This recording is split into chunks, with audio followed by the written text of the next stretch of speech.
everyone, this is Beta DeLisi, broker with RE/MAX, and thank you for joining us today.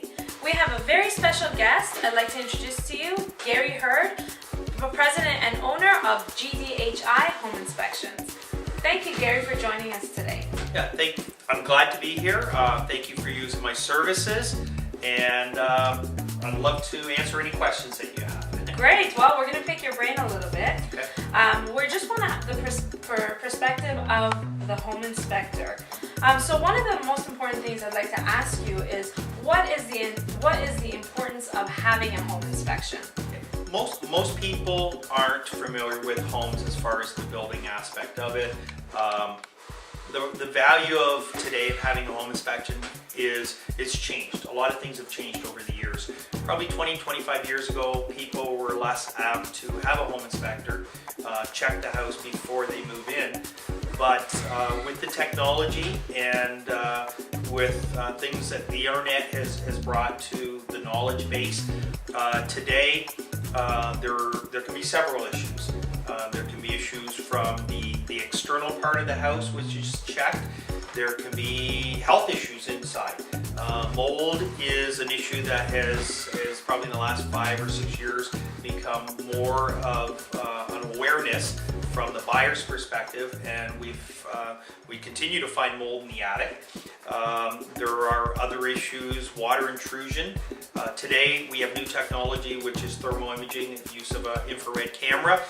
We're able to detect areas in the house that there's water intrusion. Now, it can be from the exterior part of the house, or it could be from a toilet ring that is leaking, a shower that's leaking, or a sink. And it may not be at a point where it's actually dripping through the ceiling, but a thermal imaging camera can detect that. It doesn't mean it's a major deficiency, it just means that the home buyer should be aware of it so that it can be fixed before it becomes a major issue and possibly mold and other things.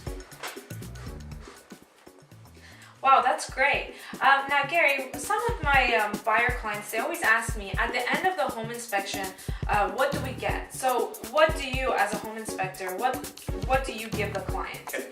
Every home inspector does a little bit different. I know some inspectors will collect all the information from the home inspection. They'll go back to their office, and later that day they will either send it out on a PDF file or they will drop a binder off to the customer.